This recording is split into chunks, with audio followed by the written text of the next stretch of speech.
This morning starts at Tokyo's Haneda Airport. Efficient, organised, and somehow still calmer than my sleep schedule before a flight like this. In a few hours, I'll be heading to Sydney and then continue on to my home in Adelaide. On paper, it's a completely standard flight, a route flown thousands of times. Nothing special. But behind the scenes, Qantas is actually going through one of the biggest transformations in its history. It's not just new aircraft, not just new routes, but an overhaul of how the entire airline operates. And it's not happening quietly. Across the industry, airlines are dealing with rising fuel costs, aircraft delivery delays, shifting passenger demand, and increasingly a world that doesn't always cooperate with flight paths. Basically, aviation right now is a bit like trying to solve a puzzle, the pieces keep changing shape. For Qantas, all of this is hitting at once. So instead of tweaking a few things, they're rethinking everything. Where their aircraft flies, which routes they prioritize, and even which airline flies them, including Jetstar, their low-cost subsidiary. And that is exactly what this journey is about. Because from Tokyo to Sydney and down to Adelaide, this isn't just a trip.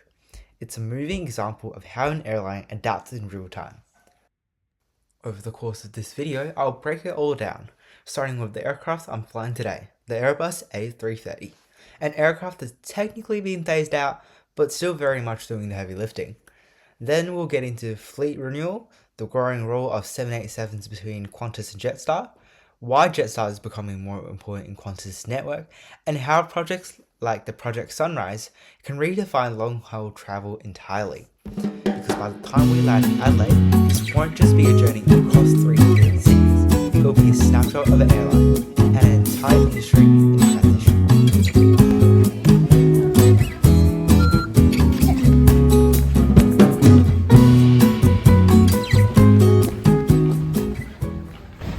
As I step on board here, the aircraft waiting at the gate is the Airbus A330-300.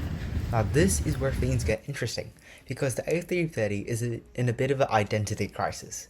It's not new, it's not the most efficient, and technically it's already on its way out. And yet, here it is, operating a major international route. So the obvious question is, why is this aircraft still so important? To understand the original idea, you have to go back to when the A330 was designed. Late 1980s, early 90s, airlines had a problem. Big aircraft like the Boeing 747 were great, if you could fill them, but demand was changing. Passengers didn't just want to travel between mega hubs anymore, they wanted more direct routes, more flexible point-to-point flying. And airlines needed something to match that shift, something smaller, more efficient, and less risky to operate. And then the Airbus A330 was the answer. Not too big, not too small, just right. Yes, Aviation does have its own version of Goldilocks. So, at its core, the A330 is all about balance. Think of it like a balance line as you see on the screen here. Capacity on one side and range on the other. The A330 sits right in the middle. Its range is about 10,500 to 11,750 kilometers, and its capacity is around 250 to 300 passengers for Qantas, and it cruises around Mach 0.82. So what this means in practice is that it's too far for a narrow-body, but not busy enough for something like a 777 or an A380 route, and that is a very useful niche. The route we're flying today is about 7,800 kilometers, which puts it in a very specific sweet spot. The A330 can handle it comfortably, with no range issues, no need for ultra-long-haul jets, and lower operating costs than larger jets. From an airline's perspective, this is ideal, because airlines don't just ask, can we fly this route? They ask instead, can we fly this route profitably? There's a big difference. And once you're on board though, you can tell. It works, it's comfortable enough, but compared to newer aircraft like the 787 Dreamliner, it's a bit like using an iPhone from a few years ago. Still good, still reliable, but there's something better out there. You notice things like the higher cabin pressure, which is less comfortable over time, the lower humidity, which makes your nose really itchy and dry, and the simpler lighting system unlike the 787. None of these are deal breakers for us travellers, but over long flights they do add up. However, this is where the A330 starts to struggle. The biggest issue isn't comfort, it's efficiency. Modern aircraft are built with composite materials, more advanced aerodynamics, and newer generation engines, but the A330 isn't. which means that the higher fuel burn per seat, more maintenance, and less competitiveness on longer routes. And in aviation, fuel isn't just a cost, it's the cost. Every small efficiency gain can save airlines millions. So falling behind here is a big deal. So why is it still here? If it's not the future, why is it still flying? There's 3 reasons to this. 1. Replacement does take time. New aircraft doesn't just appear overnight. Let's take Ryanair for example. In an effort to cut costs, they reduced the size of their in-flight magazines from A4 to A5. Combined with their onboard menu, on its own, it doesn't sound like much, but the numbers tell a different story. Let's break it down. Assume that each magazine weighs about 150 grams and a full flight carries 197 passengers. That means that each flight is carrying around 29,550 grams, which is about 29.5 kilograms of magazines. By reducing the size and weight of it, even partially, you're removing about 30 kilograms per flight. Now here is where it scales. Aircraft weight directly impacts fuel burn. In aviation, a common rule of thumb is that 1% reduction in weight leads to about a 0.75 reduction in fuel consumption. A Boeing 737, like the ones Ryanair operates, has a typical operating weight around 70,000 kilograms. So removing 30 kilograms is about 0.043% reduction in the total aircraft weight, which translates to roughly 0.03% less fuel burn per flight. That still sounds small, but Ryanair operates over 3,000 flights per day. So across the full year, that would equate to around 32,000 tons of unnecessary weight eliminated. Even after ordering them, airlines can wait up to years for delivery. For Qantas, new Airbus A330s are still coming, and more 787s are arriving gradually. And they gave the first few 787s to Jetstar, so that delays their own 787 deliveries. So until then, something has to cover the gap. That something is the A330. The second point is, it is still the right size. Not every route needs the newest aircraft, and not every route can fill a larger one. So the A330 still fits in perfectly on the medium demand international routes, or high-frequency regional long-haul routes. Replacing it too early could actually reduce flexibility.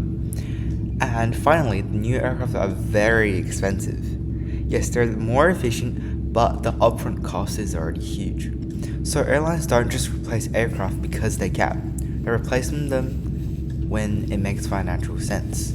For example, the A330s most likely have already paid off their upfront costs, so now when they're flying, they're only making profit. So the key idea is that the A330 isn't outdated, it's a transitional aircraft. It connects 2 different eras of aviation. The past, where 747 is dominating long haul, and with hub-based networks. And in the future, with 787 enabling direct routes, the A350 is pushing ultra long haul flying and more flexible point-to-point flying. And the A330 sits right in the middle. Still useful, still necessary, just not forever. So why does it matter on this flight? On a flight like this from Tokyo to Sydney, the A330 represents something very specific. A compromise, actually, between cost and efficiency, capacity and demand, and present needs and future plans.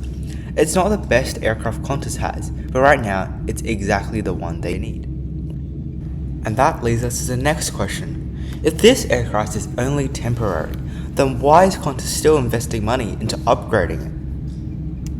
At first, that sounds like renovating a house you're about to sell. New paint, new furniture, and then immediately handing over the keys. It doesn't really make much sense, unless you realize something more important. In aviation, timing matters just as much as technology. So what retrofitting actually means that it's just not a simple cabin refresh. It's not new seats and call it a day. It's a mix of weight reduction, system upgrades, cabin redesign, and operational improvements. They're all aimed at making the aircraft cheaper to run and more competitive. Just because replacing aircraft is easy in theory, it's actually extremely slow and expensive in reality. So the core idea here is small changes that make a bigger impact. In aviation, tiny improvements scale massively. A small cost reduction per flight multiplied across hundreds of flights becomes a very large number, so even minor upgrades are worth it. With the first idea being weight reduction. That's the easiest way to improve efficiency, to make the aircraft lighter. That includes slimmer and lighter seats, replacing older materials with composites, and optimizing galley storage. It sounds minor, but every kilogram matters. If we take a look at Ryanair, they cut their in-flight magazine from A4 to A5 paper. If we're doing the maths here, that's about 0.79 kilograms of fuel saved per flight. With around 3,000 flights a day and operating 365 days a year, that is about 865 tons of fuel per year saved. And that already equates up to around 0.7 million euros saved annually in fuel costs. And that's just cutting from A4 to A5 paper. And now here is the less obvious part. Passengers compare aircraft, and even if they don't know the specs, they feel the difference. So when Qantas introduces new aircraft like the Boeing 787, the older aircraft starts to stand out, not in a good way. So retrofitting helps close that gap. It updates lighting, refreshes interiors, and improves in-flight entertainment. It doesn't turn the A330 into a 787, but it makes the experience consistent enough. And consistency matters, because if one flight feels outdated, passengers notice. And behind the scenes is maintenance. This is the part where airlines care about the most. Older cabins equals to more variation, which in turn equals to more maintenance complexity. By standardizing components, fewer spare parts are needed and there's faster repairs and quicker turnaround times, which means that aircraft spends less time on the ground and more time in the air making money. That is the entire goal of retrofitting. At this point, the strategy becomes clearer. Airlines are stuck between two options: replacing aircraft, which is expensive and delayed, or keeping older aircraft, which is less efficient. Retrofitting sits right in the middle. It buys time, it reduces the efficiency gap, and still keeps the network running smoothly without any cuts. Because right now, new aircraft aren't arriving fast enough, and demand hasn't exactly slowed down. With Qantas's Boeing 737-800s, they're also being upgraded. But here, the goal shifts slightly, because these aircraft operate only domestic routes and short-haul international. So instead of just efficiency, it's also about maximizing revenue per flight. With the 737s adding more slimline seats, making lighter, more space-efficient layouts, and there's more seats overall.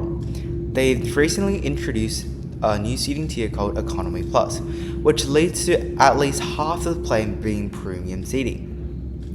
Unlike most industries, airlines can't easily increase prices, so instead they optimize space. If you look at this equation here, R equals P times Q. If P, price, stays similar, then increasing the quantity, the number of seats, increases the revenue. And since the cost of the flight doesn't change much, that extra revenue goes a long way. Economy cost used to be simple, and now it's layered. On the same aircraft, you might have standard economy, economy plus, extra legroom seats, and priority boarding options, and business class. That's around 5 to 6 different seat types on each plane. Same cabin, but different price points. This is called segmentation, and it allows airlines to earn more per flight without adding entirely new cabins. And the next step is, with all these upgrades, these aircraft aren't staying forever. The Boeing 737 will eventually be replaced by aircraft like the Airbus A330 XLR, which brings longer range, better fuel efficiency, and more flexibility. More importantly, it changes what routes are even possible. So when you zoom out, the pattern is clear. Qantas isn't just replacing everything at once, it's layering to transition into 3 layers. With the first layer being extending what already exists with the A330s and 737, Layer 2 introducing new aircraft such as the 787 and the A321 XLR, and Layer 3 being the future ship with the A350 ULR under Project Sunrise. Each layer supports the next, and nothing breaks in the process. But now, we're going to look at a different airline within the same group, one that operates at a completely different cost level, Jetstar, and that is where things start to shift even more. Up to this point, everything we looked at, the A330, retrofitting, fleet upgrades, has focused on the mainline operation of Qantas, but that's only half the system, because increasingly, the future of this network doesn't just depend on what aircraft are flying, it depends on who is flying them. And that is where Jetstar comes in.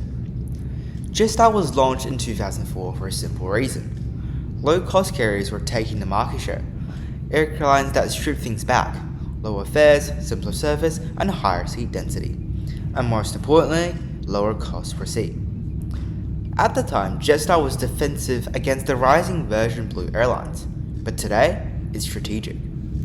The biggest difference between Qantas and Jetstar isn't branding, it's economics. Jetstar operates with a fundamentally lower cost base, with a higher seating density, which means more seat per aircraft, lower labor cost per passenger, faster turnaround times, and simplified onboard service, which leads to one key metric: lower cost per available seat kilometer. And in aviation, that number decides everything, because if your cost per seat is lower, you can profit where others can't. Here's the key shift. Not every route can support a full-service airline. Some routes have lower demand, are highly price-sensitive, or fluctuate seasonally. For Qantas, those routes are difficult to justify, but for Jetstar, they're exactly the point. Jetstar's long-haul operation is built around the Boeing 787 Dreamliner, the same aircraft family used by Qantas, but used very differently. Compared to Qantas' 787s, Jetstar typically operates around 330 plus seats, which means a higher density, and a smaller business class cabin with a heavier focus on economy. But Qantas, by contrast, has fewer total seats, larger premium cabins, and more space per passenger. The same aircraft, but completely different revenue model. So why does density matter? More seat actually equals to more revenue potential. We're referring back to our old equation. Even if the ticket prices are lower, a higher number of seats can still drive strong total revenue. And because Jetstar's costs are lower, the margins can still work. So what's changing? Here is where things get interesting. Jetstar isn't standing still, it's also upgrading. Recent and ongoing changes include expanded business class cabins, new seat designs, improved in-flight entertainment, and the introduction of onboard Wi-Fi. So while it's still low cost, it's becoming less basic. So why add business class on a low-cost airline? Because demand exists. Even on leisure routes, some passengers will pay more for comfort. With Jetstar's approach, they offer a simpler premium product, keeping costs lower than a full-service airline, and still capturing the high-yield passengers where possible. It's not trying to match Qantas, it's just trying to close the gap just enough to increase the revenue. And this is where strategy becomes very visible. Qantas is gradually shifting certain routes to Jetstar, not randomly, but deliberately.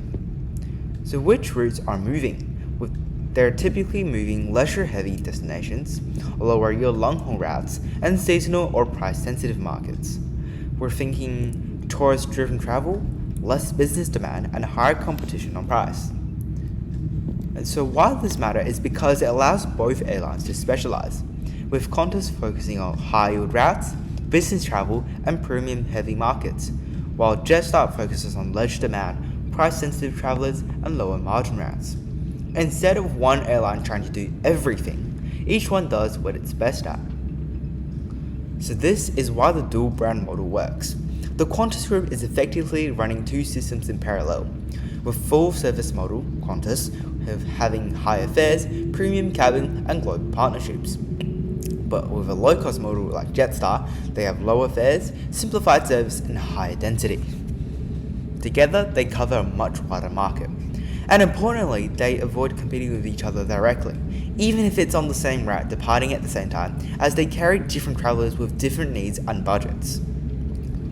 So as Jetstar upgrades its 787 fleet, its role is expanding. Over time, this likely means more long-haul routes operated by Jetstar, with fewer Qantas aircraft on lower-yield routes, and clearer separation between premium and budget networks. This isn't just a short-term shift, it's structural. So on this route, Tokyo to Sydney, Qantas is still the right fit. Why? Because Tokyo is high demand, high yield, and with a strong premium traffic, so it stays within the Qantas network. But not every route meets those conditions, and those are the routes most likely to move. Jetstar isn't replacing Qantas, it's complementing it. Both airlines are growing, just in different directions. One moves upmarket and the other scales efficiency. So what we see isn't just fleet renewal, it's network segmentation, where aircraft choice, route selection, and the brand all align with one goal: maximizing profitability across the entire system. But even with the right aircraft and the right airline, there is still one thing no airline can fully control: where it's actually allowed to fly. Because once geopolitics enters the equation, even the best planned network starts to change. Up to now, everything has been within the airline's control: fleet decisions, cabin layouts, route strategy. But there's one variable that overrides all of it: where the aircraft can fly and where it can't fly. Because aviation doesn't just operate on physics, it operates on geopolitics. When you look at a route map, it seems simple: a straight line from A to B. But in reality, aircraft can't just fly anywhere. Airspace is controlled by countries, and access depends on diplomatic relationships, safety conditions, military activities, and so on. So the shortest route is often not an option. So what happens when airspace closes? When airspace becomes restricted or unsafe, airlines reroute. That might sound minor, but it isn't, because even small deviations have compounding effects, with longer flight times, increased fuel burn, and higher operating costs. In some cases, entire routes become unviable. In recent years, multiple regions have forced airlines to adapt, the most significant of which has been the closure of Russian airspace following the Russian-Ukraine conflict and the conflict in the Middle East. For airlines like Qantas, this has a direct impact on Europe routes. Traditionally, flights between Australia and Europe would take the most direct path, often over Middle East and Ukraine. Now, that option is gone. Flights are being rerouted further south over Egypt or alternative corridors through Asia, which adds time, distance, and cost, sometimes by several hours. With longer routes means more fuel. Fuel burn is proportional to distance times weight. With more distance increases the fuel use, and more fuel increases the weight. And more weight increases the fuel use again. It's a feedback loop. So aircraft have limits. They can't carry unlimited fuel, passengers, or cargo. So when routes get longer, something has to give. Often, airlines are forced to reduce passenger numbers, limit cargo, or add stopovers, all of which affect profitability. This is where aircraft type becomes critical. Older or less efficient aircraft burns more fuel, have shorter range, and carries less payload over long distances, which makes them harder to operate on extended routes. Aircraft like the Boeing 787 become significantly more valuable here because they offer lower fuel burn, longer range, and better efficiency at high distances. This allows the airlines to maintain routes with reduced operational penalties and stay competitive. This isn't just about a war. It's broader than one conflict. Airspace restrictions can come from political tensions, temporary military activity, sanctions, safety risks, and they can change really quickly, sometimes with very little warning. Modern flight planning is no longer static. Routes are constantly adjusted based on real-time conditions, weather, airspace availability, and cost optimization. So the path an aircraft takes today may not be the same tomorrow. For airlines globally, these changes add billions in additional costs. Fuel is already one of the large expenses of the airline, and longer routes amplify that cost, which feeds back into ticket prices, route availability, and fleet decisions. For Qantas, this reinforces everything we already discussed. Fleet renewal isn't optional, it's necessary, because newer aircraft handle longer routes more efficiently, which reduces exposure to geopolitical disruptions and maintains the viability of critical long-haul routes. This is also where a project like the Project Sunrise comes in. Qantas' plan to operate ultra-long-haul flights from non-stop from Australia to London and to New York, using aircraft like the A330 1000 ULR, specially made by Airbus just for Qantas. These ultra-long-haul routes offer one key benefit: flexibility. They can avoid restricted airspace more easily, operate direct routes without stopovers, and reduce dependency on intermediate hubs, which is increasingly valuable in an unpredictable world. But there is a trade-off. Ultra-long-haul flights require significant fuel, careful payload management, and premium heavy cabins to remain profitable. So again, everything comes back to balance. Geopolitics doesn't just affect where planes fly. It affects which aircraft are viable, which routes exist, and how airlines design their entire network. On a route like Tokyo to Sydney, the impact is smaller, but it's still there. Flight paths are optimized daily. Winds and airspace constraints still apply. Efficiency still matters, even when you don't see it. So all of this leads to one final question. Where does it go next? Because with new aircraft, new routes, and new constraints, the future of long-haul travel is about to change again. At this point, everything comes together. Fleet renewal, Jetstar's expansion, and geopolitical constraints.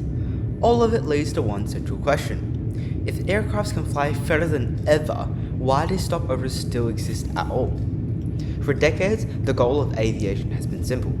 Fly further, fly faster, and eliminate stops. And now that's becoming a reality. Projects like the Project Sunrise from Qantas aims to connect Sydney to London and Sydney to New York, non-stop, using aircrafts like the A330 1000 ULR. On the surface, it seems like the end of stopovers entirely.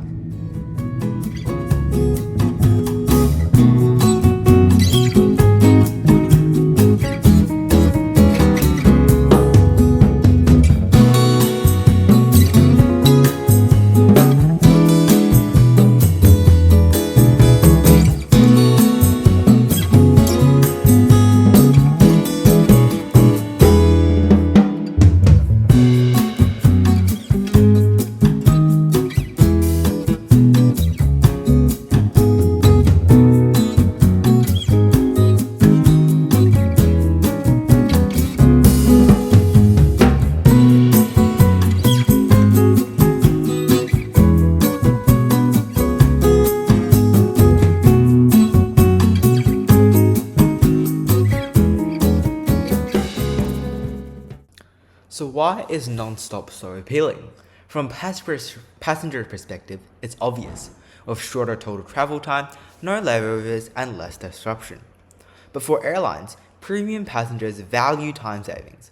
Higher ticket prices are possible and competitive advantage on flagship routes. So logically, non-stop should replace everything, but it doesn't. Because ultra long haul comes with trade-offs, very real ones. As aircrafts can't maximize everything at once. When the range goes up, the payload comes down. To fly further, more fuel is required, but more fuel adds weight, and that reduces passenger capacity or cargo capacity. So even if a route is possible, it may not be profitable. With ultra long haul flights relying heavily on premium cabins, high yield passengers and strong demand, that works on routes like Sydney to London and Sydney to New York, but not everywhere. Many routes simply just don't have enough premium demand to sustain non-stop service. And this is where stopovers win. Stopovers solve that problem. By breaking a long journey into segments, less fuel is needed per leg, aircraft can carry more passengers and cargo, and costs become easier to manage, which improves the overall economics. Stopovers also provide operational flexibility. Airlines can adjust routes more easily, respond to demand changes, and swap aircraft types between legs. And importantly, adapt to disruptions, which links directly back to geopolitics.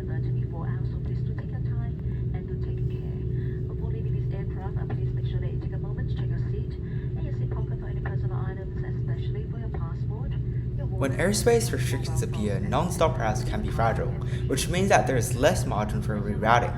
But with stopovers, routes can be adjusted in segments, alternative hubs can be used, and risk is spread across the network.